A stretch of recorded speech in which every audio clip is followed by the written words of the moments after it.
What's up, guys? You're watching Tom Trips Out.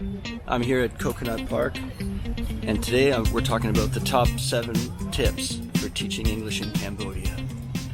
My name's Tom.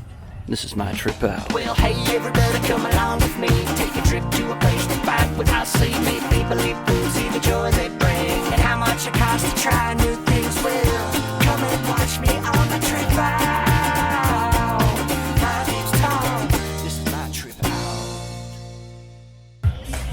Alright, I decided to come to Coconut Park, so I thought it'd be a little more exciting than just sitting at a desk telling you 7 tips.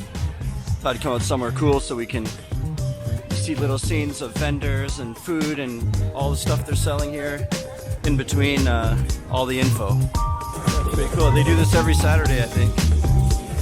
It's quite far from where I live, but it's worth the tuk-tuk ride out here.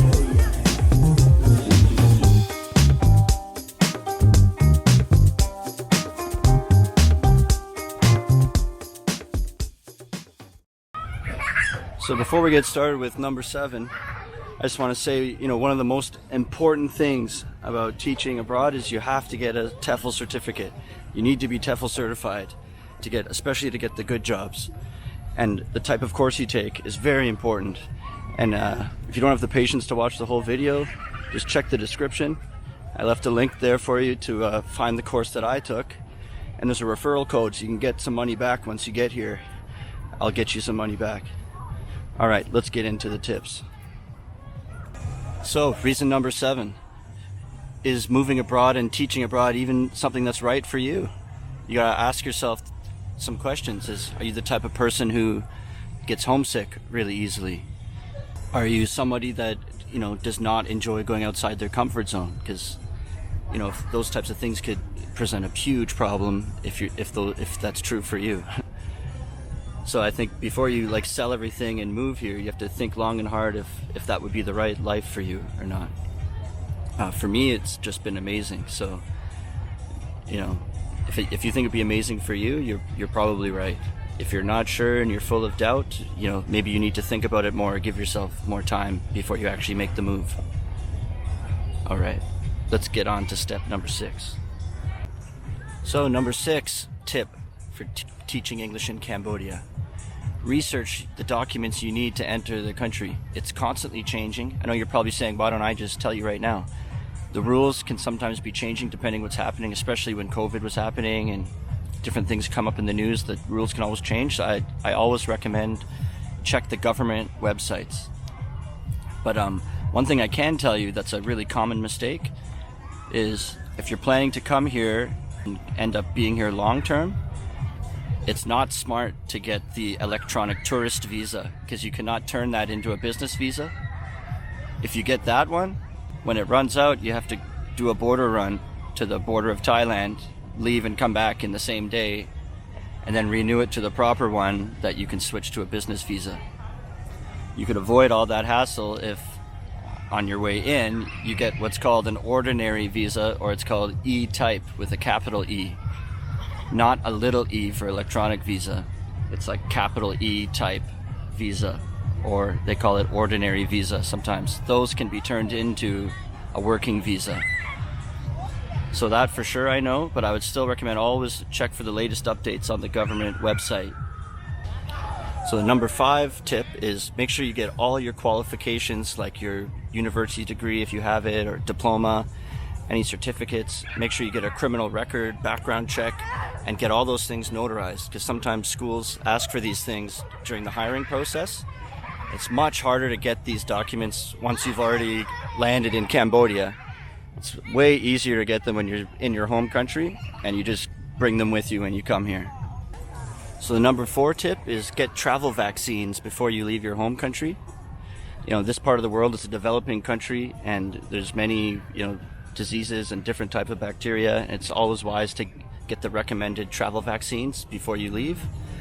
And sometimes it's you need to come back for a second or third dose, and there's time in between each one, so you need to look into these things well into advance before you're leaving.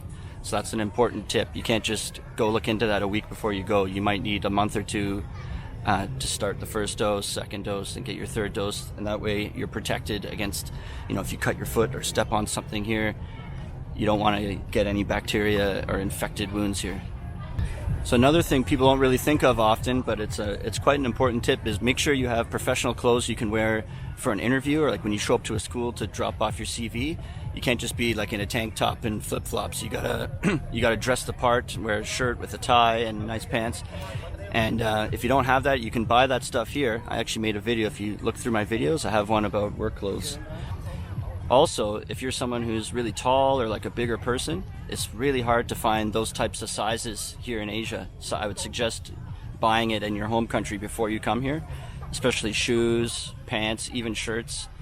Sometimes you can't even find your size. So if you're a bigger guy or girl, grab that stuff before you get here.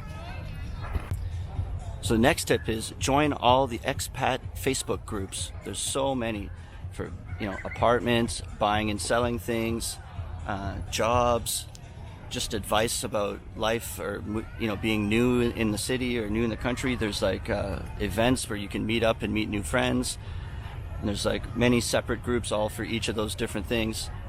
And it's really helpful when you're coming here sort of on your own to be part of an online community. And if you ever have an emergency question to ask, you can post it there, and right away there's the potential for like hundreds of people to see it and maybe give you a response or answer you. They're kind of known as well to some people troll or leave rude comments, but you just ignore those people and listen to the helpful people. So we're down to the last tip. The number one tip for English teaching in Cambodia is make sure you get a quality TEFL certification. It really matters what type you get. And doing it online is okay, but in person you get so much more out of it. I personally feel like I'm a way better teacher because I did the one in person. You role play with the other people in your class, that they actually put you in real schools and you practice in front of real classrooms of children, before you graduate. So by the time you're doing job interviews, you actually had real experience already. It's just I couldn't recommend it enough. And if you're interested in the one that I took, there's a link in the description, like I said earlier. And if you use my referral code, when you get here, there's an orientation dinner night before it starts, and alumni always come to that. So I'll be there, and I can get you some money back for putting my name down as the referral. Leave a comment below, and remember to subscribe. And that's going to do it for this episode. Thanks for watching. Remember, how you spend your days is the way you spend your life. It's never too late to start tripping out.